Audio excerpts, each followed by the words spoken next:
더 나눌 말씀은 창세기 1장 26절, 27절 말씀을 나누고자 하는데 성경을 다 같이 찾아서 읽겠습니다.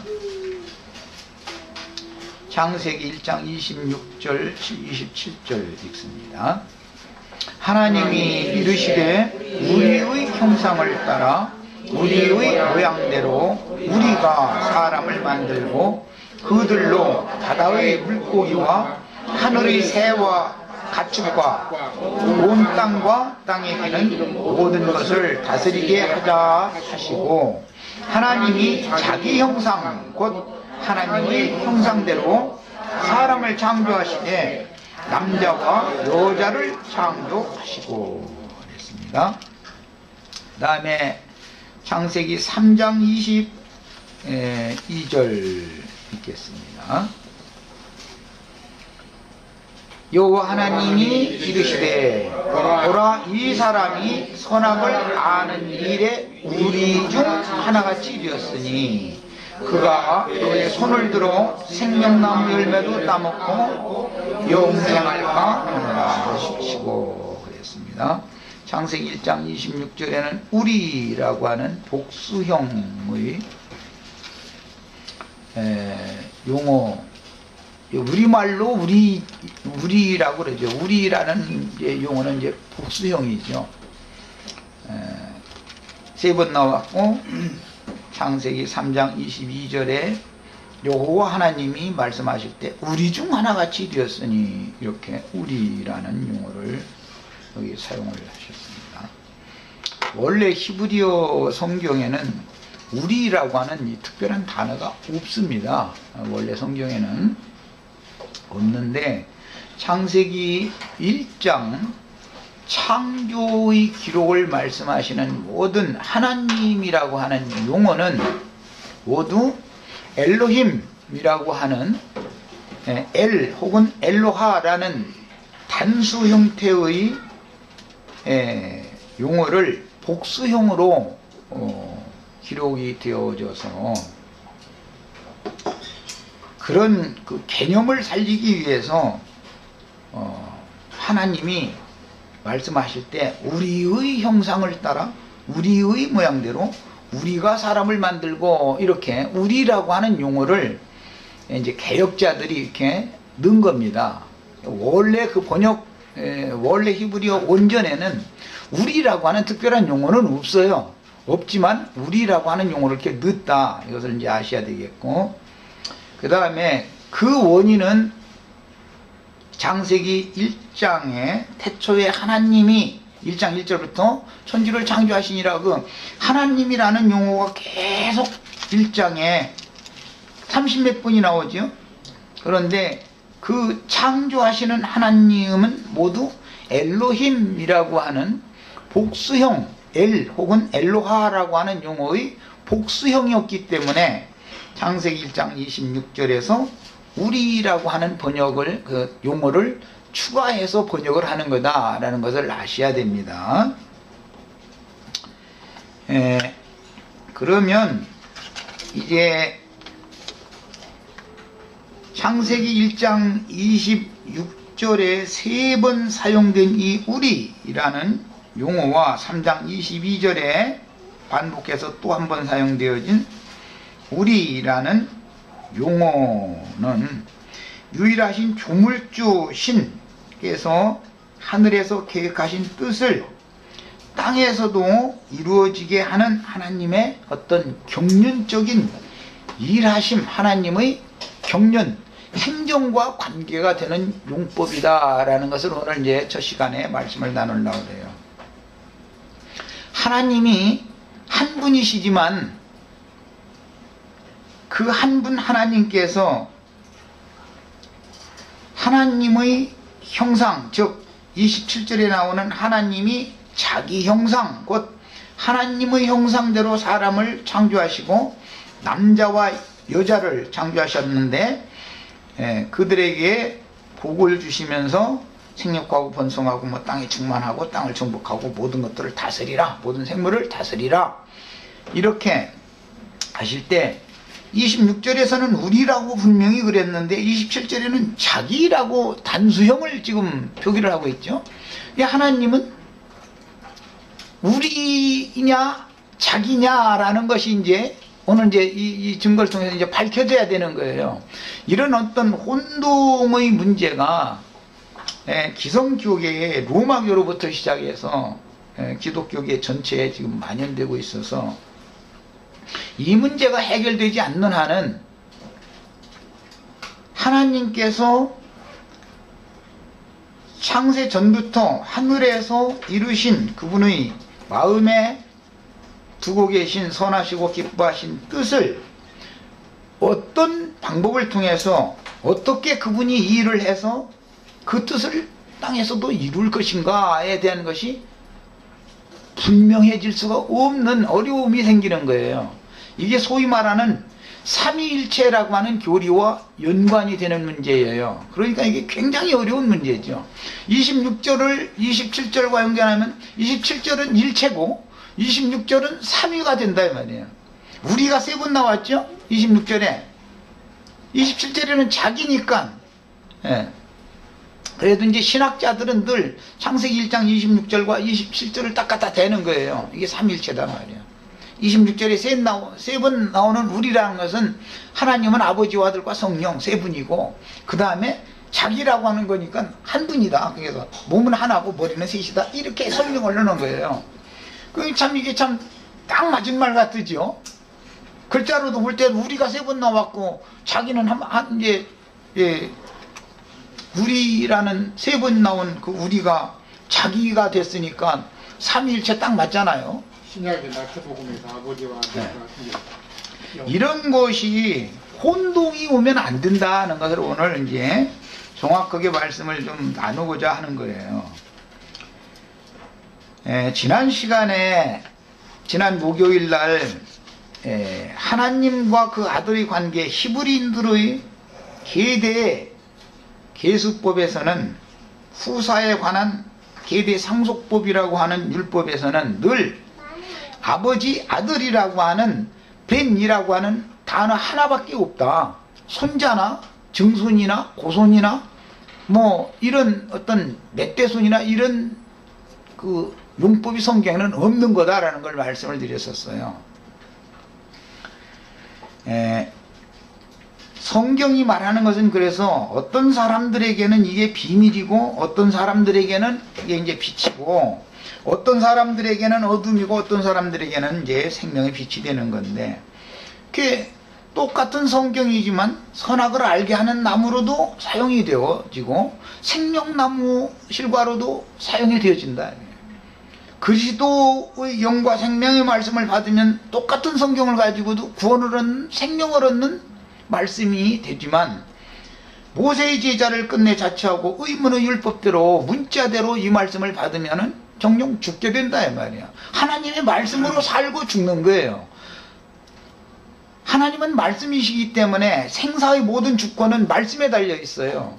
그런데 어떻게 누구에게 말씀을 가르침 받으면 정령 죽는 거고 어떻게 누구에게 말씀을 가르침을 받으면 죽은 자도 살아나는 것이다. 이 얘기를 하는 것이 성경입니다. 그러니까 참 이게 비밀이죠.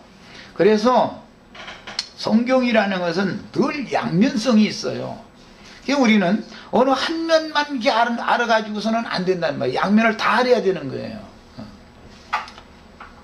지난 시간에는 이제 하나님의 보좌 우편 얘기도 했는데 사람들은 하나님의 보좌라고 하는 것이 창공 하늘 셋째 하늘 어디에 있다 자꾸 이렇게 이걸 연상한다 이거예요. 허공 어디에 있을 것으로. 그러나 참하늘이라고 하는 것은 하나님 자신을 말하는 것이고 하나님의 보좌라는 것은 예수님의 양심을 말하는 거다 말이에요. 신의 보좌는 예수 그리스도의 영을 말하는 거예요. 예수 그리스도의 양심이 속죄소 은혜의 보좌다 이 말이에요. 예수 그리스도의 양심으로 우리 모든 사람들의 죄인들을 참소하는 저주하는 율법의 저주에서 속량받지 못한 사람들이 양심상 자꾸 자기 자신을 올가매지요. 나는 죄인이야. 나는 말해 이런 엊그제 이런 잘못했잖아. 오늘 또 이렇게 했잖아. 자꾸 양심 때문에 그러죠. 그래서 진리를 알아야 죄의 속박, 죄의 권세에서 자유케 되는, 속량을 받는, 해방을 받는 새 법을, 자기의 법칙이라고 하는 것은 자기 이제 어떤 정해진 규칙, 양심의 법이, 새로운 양심의 법이 사람에게 주어져야만 죽은 자가 살아난다, 이 말이에요. 이게 복음이에요. 모세가 가르치는 말씀으로 천연적인 사람의 양심에다가 너희가 열심히 육체의 행위를 해서 하나님의 영광에 이르러라 라고 계속 가르치면 자꾸 더 죽죠. 나의 육신의 생각과 말과 하는 짓을 늘 바라보면 내 양심이 나를 하나님 앞에 가서 고소하잖아요. 그럼 하나님은 의로운 분이니까 당연히 너는 나와 그런 짓을 하는 너 같은 놈하고 나는 인연을 맺을 수 없다. 이러니까 나는 버림받으면 죽는 거다 이거예요. 이게 참 너무너무 비밀스럽습니다. 그래서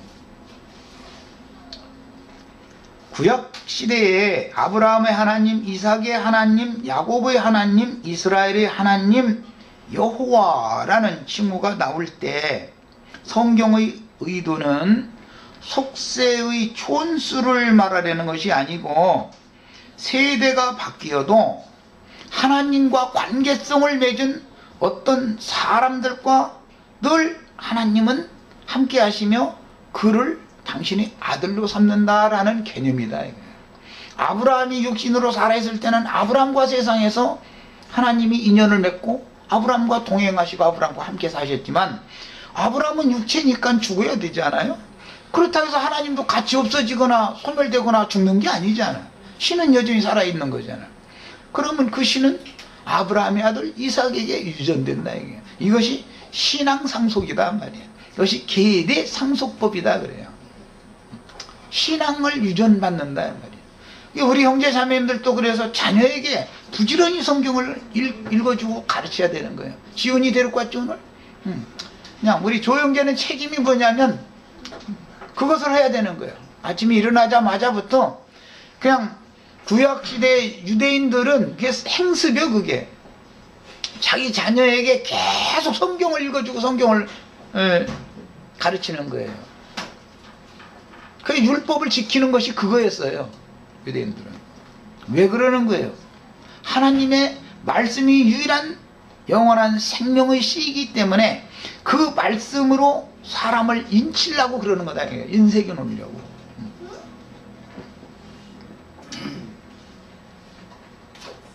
창세기 1장 26절에처럼 3번 사용되어지고 3장 22절에 또 반복해서 사용되어진 이 용어는 우리에게 많은 것을 암시해주는 비밀스러운 문장인데, 이제 오늘 이 말씀을 이해를 돕기 위해서 창세기 18장 10절부터 14절 사이를 읽겠습니다.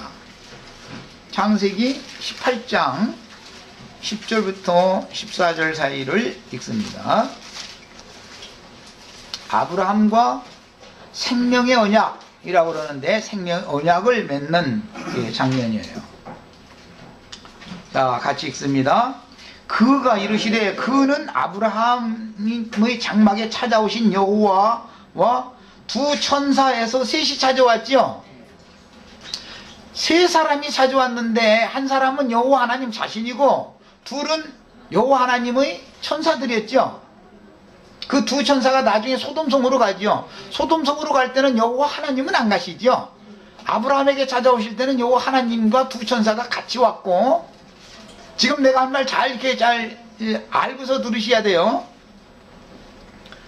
자, 셋이 왔는데 그가 라고 할 때는 단수지요. 지금 여기 그는 누구예요? 18장 1절 보니까 여호와께서 여호와지요. 그라는 말이 나오면 그 성경에 정관사를 붙이는 이게 영문으로 더라고 하는 이 그라는 용어가 나면, 나는 그니 내가 곧 그니라 이렇게 할 때 그 그라는 용어가 나오면 유일하신 조물주 한 분을 말하는 거예요. 언제나 그러는 거예요. 성경의 용법을 잘 알아야 돼. 그러니까 장막문에 앉았던 아브라함에게 찾아올 때는 세 사람이 왔어요. 한 분만 여호와 하나님이고 둘은 천사였어요. 소돔 성문에 앉아있는 롯에게 두 사람이 찾아왔는데 그들은 여호와가 아니고 하나님이 부르시는 천사들이었었죠. 예. 이거 내가 지금 강조해서 말씀드렸어요. 18장 10절 읽습니다. 그가는 누구의 18장 1절 보면 여호와지요. 창세기에서도 2장 4절 하반부에 보면 여호와의 기가 나오죠. 창세기 2장 4절 읽겠습니다. 이것이 천지가 창조될 때 하늘과 땅의 내력이니 하고 나서 원래 영어 성경에는 일단락이 지어져 있습니다. 여기에 콤마가 딱 찍혀 있어요. 영어 성경에는. 그리고 여호와라고 시작하는 이것은 새로 시작하는 거예요. 문단이 지금 이렇게 돼 있어요. 원래는.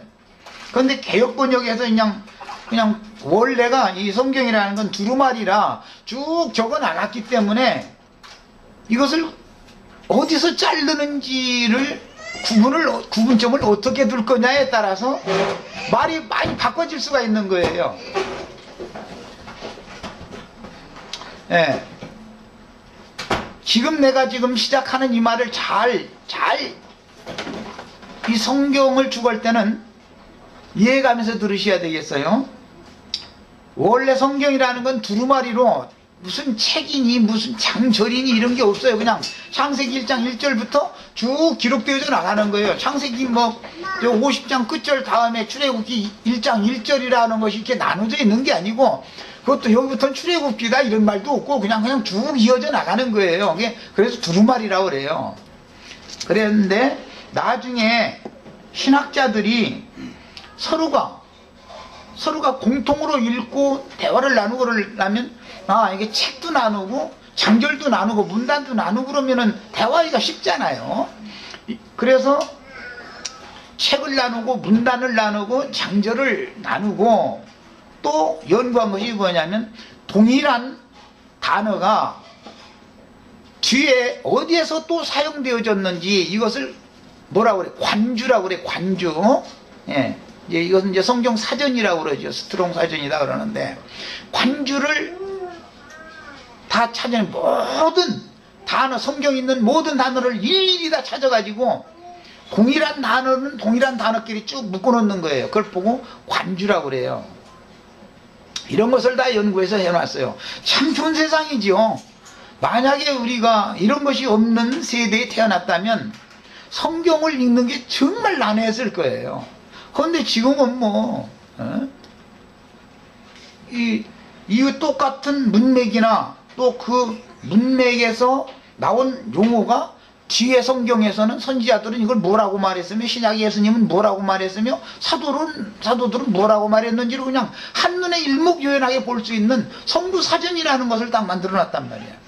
창절도 딱딱딱 이렇게 구분을 해놨어요. 그런데 내가 이제 여러 번을 이걸 지적하지만 창세기 1장과 2장을 나누는 신학자들이 나 같으면 창세기 2장 4절의 전반절 이것이 천지가 창조될 때 하늘과 땅의 내력이다 라고 해서 일단 나를 마치고 거기서 1장을 끝냈을 거예요. 내가 했다면 말이야. 그리고 창세기 개역 우리 번역에 창세기 2장 4절 하반부에 나오는 여호와라고 하는 그 우리라고 하는 자기라고 했던 하나님의 구체적인 이름이 지금 새로 시작되는 이 구절부터 나는 창세기 2장 1절을 시작했을 거예요. 내가 나보고 나누라고 하면은 그랬을 거단 말이에요. 우리 형제 자매님들은 지금 내가 말하고자 하는 의도를 잘 이해를 하셔야 돼요.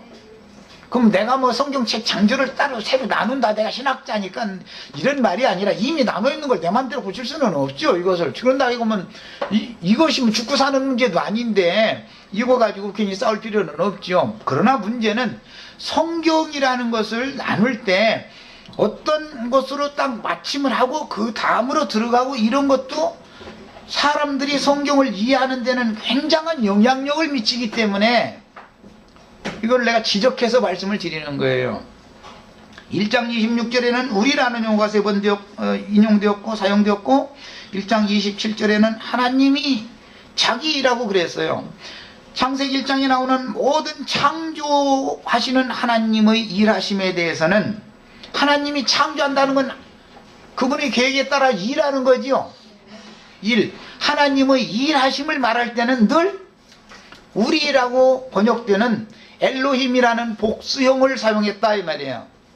하나님이 무슨 일을 하셔 그러면 전부 엘로힘인 거예요. 그거는 단수가 아니고. 그런데 자기 형상대로 또 자기 형상 자기 모양대로 라고 말을 할 때 그 자기 할 때는 구체적인 하나님의 이름이 뭐냐면 창세기 2장 4절 하반부에 나오는 여호와다 이 말이에요. 여호와. 내가 지금 오늘 말씀드린 내용 충분히 이해하셨죠? 우리라고 하는 창조주, 창조의 일을 하시는 하나님이 자기라는 이름은 여호와다 이거예요. 여호와. 그 여호와께서 창세기 18장으로 다시 갑니다. 여호와께서 마물에 상수리 나무가 있는 그곳에 아브라함이 장막을 짓고 살고 있었는데 그곳에 찾아오셨어요. 그런데 혼자 온 게 아니라 셋이 왔죠. 그런데 둘은 천사였고 한 분만 여호와예요. 이걸 내가 지금 여러 번을 강조했어요. 자, 10절부터 다시 읽어나갑니다. 이제 그가 이르시되 그는 누구라고요? 여호와예요. 세 분이 오셨지만 여호와가 지금 아브라함에게 말씀하시는 거예요. 이르시되 내년 이맘때. 그럼 나머지 여호와와 나머지 두 천사는 하나님의 일을 돕는 일하는 사역자들이죠. 하나님의 일을 돕는 사역자들이죠. 성경을 읽을 때는 이런 것을 정확하게 알고 읽어야 되는 거예요. 이런 것이 감춰져 있는 비밀이기 때문에 똑같은 성경 읽어서도 성경 말씀으로 죽는 거예요. 성경 말씀으로 어둠에 떨어져 버리는 거예요.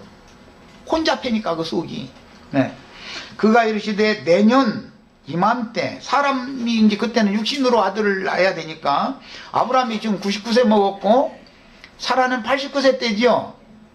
이때가 그때예요. 그런데 아브라함이 100세가 되면 사라가 90세가 되는 해에는 내년 이맘때는 너한테 내가 아들 주겠다 그랬어요. 누구를 통해서? 하가를 통해서가 아니라 태가 죽어가지고 여자 노릇도 못하고 있는 사람 구실 못하는 거지요. 90세 돼가지고. 여기 사람 구실하는 사람 몇 명이나 되나? 한번 이렇게 보니까 뭐 몇 명, 한 서너 명 되네. 나머지는 지금 사실을 알고 보면 다 마른 막대기들이지 사람도 아니야. 이렇게 보는 거예요. 성경이라는 거는 이렇게 말하는 거예요. 자, 그러니 내년 이맘때에 내가 반드시 줄쳐놓습니다. 내가, 그가 말한 것은 내가지요. 반드시 네게로 돌아온다라는 건, 네게라는 것은 아브라함과 사라에게, 지금 아브라함과 말씀하시니까 아브라함에게로 내가 오겠다 이 말이에요. 내년 이맘때 오리니, 돌아오리니 네 아내 사라에게 아들이 있으리라. 그러면 마른 막대기와 같이 된 아브라함과 사람 구실을 하지 못하는, 여자 구실을 하지 못하는 사라에게 아들이 있을 건데 그 아들이 낳는 것이 여호와가 돌아오는 거지요. 지금 아브라함과는 지금은 말씀으로만 약속하는 거예요. 하나님의 말씀이란 말이에요. 하나님의 말씀은 죽은 자도 살리고 없는 것도 있으라 하면 생겨나는 거죠. 아브라함이 믿은 하나님이 이런 하나님이에요. 우리가 믿는 하나님이 이런 하나님이에요. 죽은 자도 살리시고 없는 것을 있게 하시면 존재하는 거예요. 생겨나는 거예요. 그 하나님이 아브라함에게 찾아오셔가지고 두 천사를 대동하고 찾아오셔가지고 그 하나님께서 아브라함에게 말씀으로 언약을 체결하시는 거예요. 이것이 생명의 언약이다. 그래, 영생하는 언약이단 말이에요. 네. 말씀을 지금 주셨는데 내년 이맘때 내가 반드시 네게로 돌아오리니, 정말 한 단어 한 단어가 너무너무 중요한 용어예요. 네 아내 사라에게 아들이 있으리라 하시니, 사라가 그 뒤 장막 문에서 들었더라 그랬어요. 이제 내용으로 들어갔는데 아브라함과 사라는 나이가 많아 늙었고 사라에게는 여성의 생기가 끊어졌는지라 지난 번역에서는 뭐라 했죠? 경수가 끊어졌는지라. 경수가 끊어진 건 여자 죽은 거지요. 경수가 끊어져가지고 나이가 90 먹었으면 남편 뭐 옆에 오는 거 징그럽지 이제. 아이 그 저쪽으로 가라고 자꾸 그럴 때지 이제. 그러니까 이것은 육신의 자녀를 말하는 게 아니다라는 말이죠. 경수 끊어진 여자가 아들을 낳는다 그러면 육의 자녀를 낳는 게 아니잖아요 지금. 하나님의 말씀씨가 사라에 잉태되어져 가지고 낳는 얘기를 하는 거지요.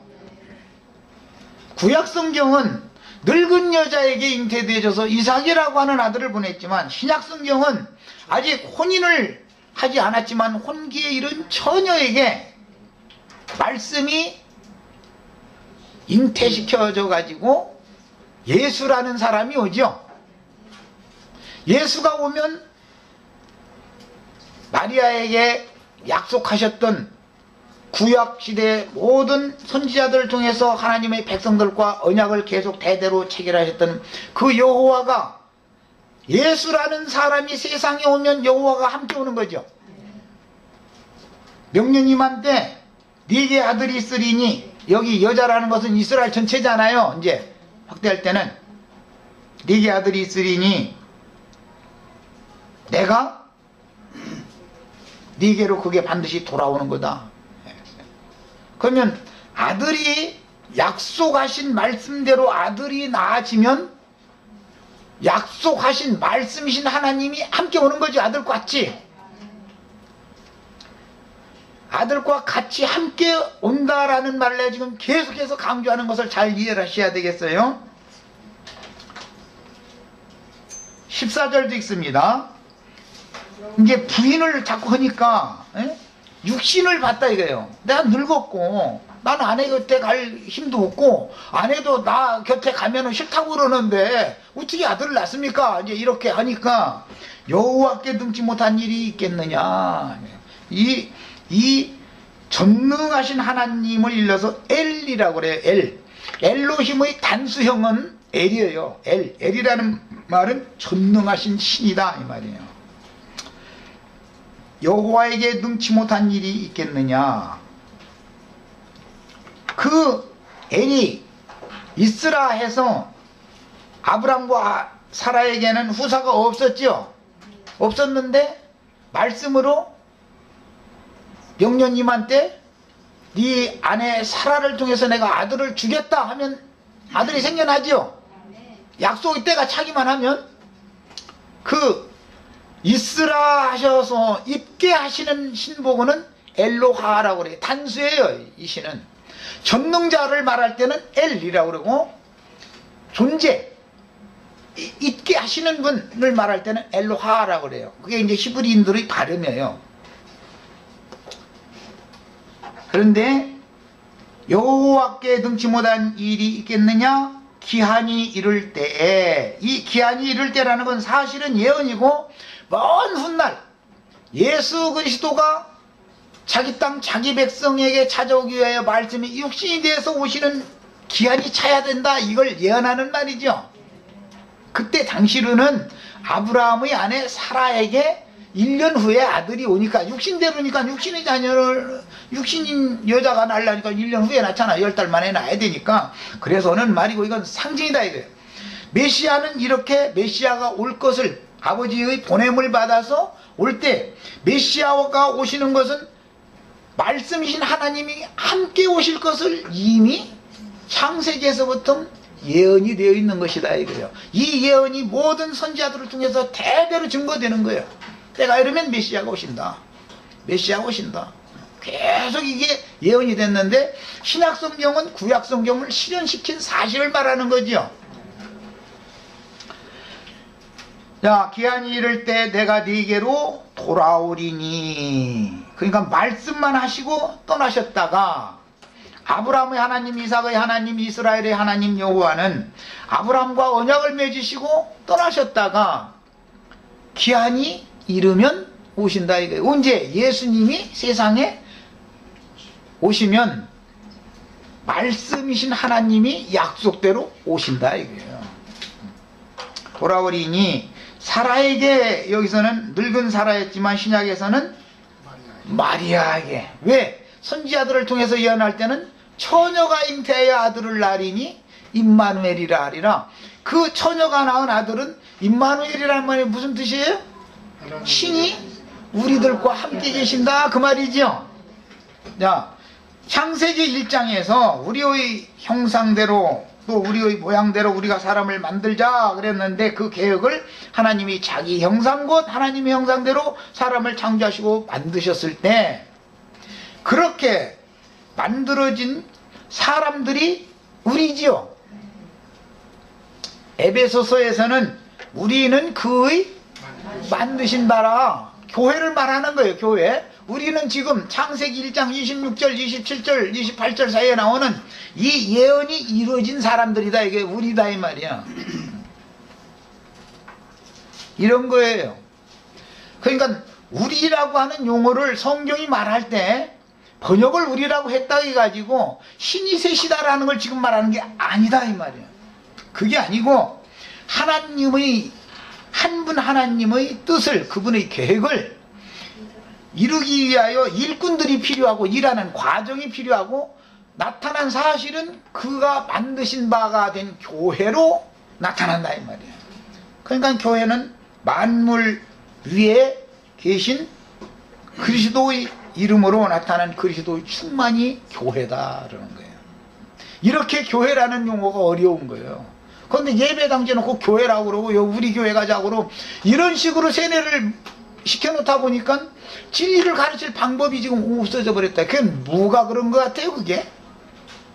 마귀가 진리의 하나님의 말씀으로 말미암아 구속받고 거듭나서 빛의 세계로 데려갈 빛의 아들들이 되지 못하게 하려고 어둠에 붙잡아 놓느라고 이렇게 온 세상에 혼잡한 다른 교훈, 사람의 교훈을 하나님의 말씀에다가 섞어가지고 이렇게 유포시켜 놓은 것이다 이거예요. 이것을 우리가 깨달아야 돼요.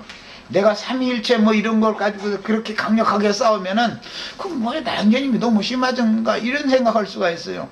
나는 무슨 이게 교리의 문제고 뭐 그냥 바꾸면 되고 그런 문제 같으면 이렇게 강력하게 하지 않아요. 나는 그 속에 있는 마귀의 역사를 보기 때문에 그러는 거예요.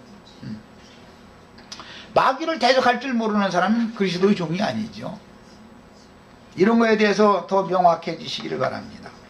반드시 말씀이신 여호와 아브라함과 이삭과 야곱과 대대로 이스라엘 대대로 언약을 맺으시고 그 언약을 반드시 땅에 실현하시는 말씀이신 여호와는 아브라함에게 약속하신 아들과 함께 오시는 것이 꼭 깨달아지셔야 되겠어요. 이 말씀이 신약에서 요한복음 14장 22절로 23절을 읽겠습니다. 근데 실현이에요. 첫 번째는 말씀이 육신이 되어 독생자로 한번 오시는 것이고, 독생자로 오신 것은 사람들이, 땅의 사람들이 죄인이 되었기 때문에 구속을 위해서 독생자로 먼저 오는 거예요. 구속을 이룬 다음에는 그 영이 되어져서 또 오셔야죠. 독생자가 올 때도 말씀이 같이 오죠. 예수님이 예수님이 오셔서 이 땅에서 말씀을 증거할 때 예수의 말을 한 게 아니죠. 내 말은 내 안에 계신 내 아버지의 말을 하는 거다 그랬죠.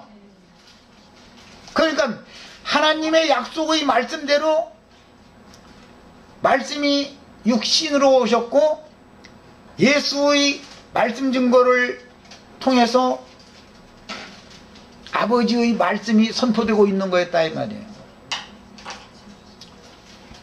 그렇게 독생자로 오신 예수가 그렇게 말씀을 증거하고 사역을 하셨던 그분이 구속을 말씀과 같이 예언과 같이 구속을 위하여 죽고 장사되고 부활되셨을 때는 살려주는, 생명을 주는, 영을 살리는 그 영이 되셨단 말이야.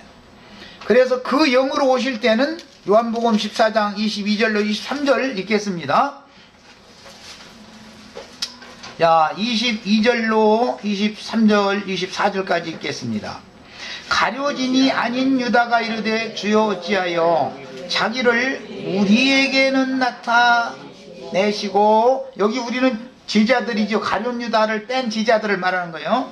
세상에는 아니하리 하시나이까. 예수께서 대답하여 이르시되 사람이 나를 사랑하면 내 말을 지키리니 내 아버지께서 그를 사랑하실 것이요. 여기 내 아버지라는 말은 밑에 나오는 나를 보내신 아버지의 말씀을 말하는 거죠. 예수의 아버지는 뭐라고요? 아버지의 말씀이에요. 말씀을 말하는 거예요. 아브라함에게 말씀으로 약속했던 그 말씀을 말하는 거예요. 태초에 하나님이 천지를 창조했다 그랬는데 요한복음 1장 1절에는 태초에 말씀이 계셨다. 알고 시작이 되죠. 네. 말씀만이 태초부터 계시는 하나님이다 이 말이에요. 자, 예수께서 대답하여 이르시되 사람이 나를 사랑하면 내 말을 지키리니 내 아버지께서 그를 사랑하실 것이요. 자, 여기 이제 우리가라고 하는 것은 내 아버지와 예수가 함께, 우리가 그에게 주님의 말씀을 지키는 사람들에게, 제자들에게, 그에게 가서 거처를 그와 함께 하리라. 여기서 나오는 우리라는 이 용어는 예수님과 말씀이신 예수님을 보내신 아버지 말씀이 함께 온다 그 말이죠. 아까 창세기 18장 10절에서 14절 사이 읽어서 우리 이해가 되셨죠 이제? 말씀이신 하나님은 아브라함에게 말씀으로 약속을 맺었어요. 1년 후에, 그때 당시는 1년 후에 말씀과 같이 이루셨어요. 이루셨는데 그것은 사라가 낳은 아들 이삭이 태어나면 여호와의 말씀이 이삭과 함께 오시는 거예요. 그것은 뭐예요? 실현된 말씀으로 오신다 이거예요. 아브라함과 말씀하신 것은 약속의 말씀이었죠. 이삭이 실제로 태어난 것은 말씀이 이루어진 말씀이죠.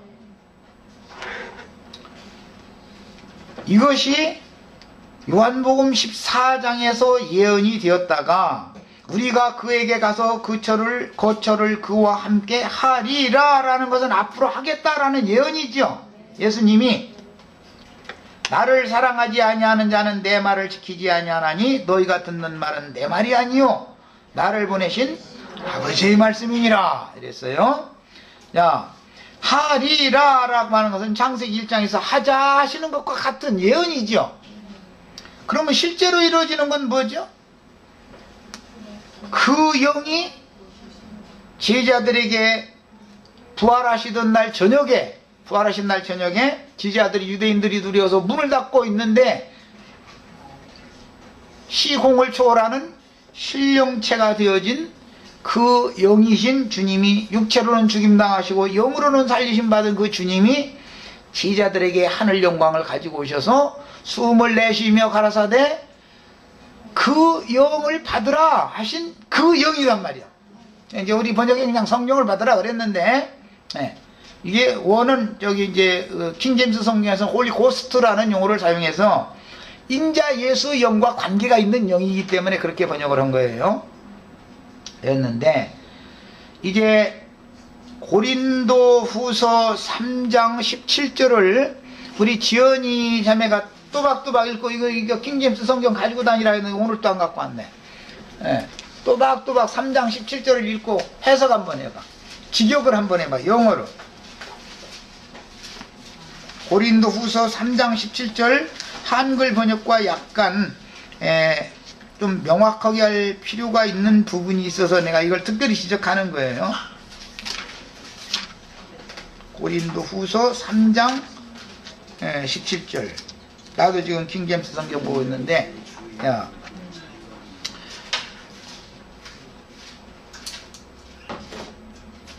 야, 우리 지연이 자매 또박또박 여태 안 찾았어. 내가 읽을게. Now the Lord is that Spirit, and where the Spirit, 더 여긴 더 Spirit이에요. The Spirit of the Lord is, there is 라이버티 이렇게 됐어요. 이 말은 now라는 말로 시작이 되는 것은 now라는 게 뭔 뜻이에요? 루디아자면 지금, 이제 그런 말이죠. 말씀이 육신이 되어 오셨을 때는 육신의 모양으로 오셨었죠. 그러나 그분이 구속을 이루신 후에는 지금은 주는 그 영이시니 주 영이 계신 곳에는 자유함이 있느니라. 이렇게 되어 있어요. 이렇게 되어 있어요. 이제 주는 그 영이시니 주 영이 계신 곳에는 자유함이 있느니라. 뭐 난 이제라고도 했지만 뭐 이제나 지금이나 이제 그 말 같은 말이죠. 말씀이 육신이 되어서 오셨을 때, 독생자로 오셨을 때는 육신이셨죠. 그러나 육체로는 죽임을 당하시고 영으로는 살리심을 받은 후에는 이제 주는 그 영이 되셨어요. 더 스피릿이 되셨어요.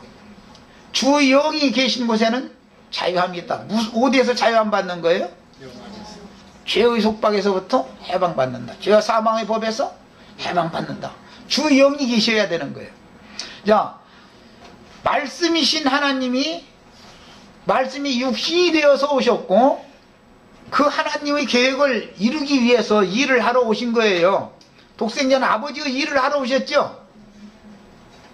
인자 예수가 지금 말씀 증거하고 오셔서 죽고 장사되고 부활되고 하는 것은 아버지의 일을 하는 거잖아요. 지금